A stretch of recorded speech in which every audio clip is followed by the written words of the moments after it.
এ কেমন সরকার চলছে? 60-এ 60 পেয়েও ইন্টারভিউ কলে ডাক পেল না।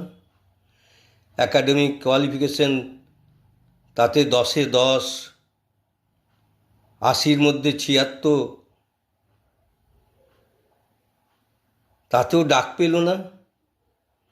প্রথমেই তো বলে দিতে পারত যে না, আমরা ফ্রেশারদের নেব না, শুধুমাত্র যারা ইন সার্ভিস তাদেরই নেব। এ তো পরীক্ষার নামে প্রহসন। আজকে এত কষ্ট করে ছেলে মেয়েগুলো পরীক্ষা দিল, এরা তো সব ভেঙে পড়ছে।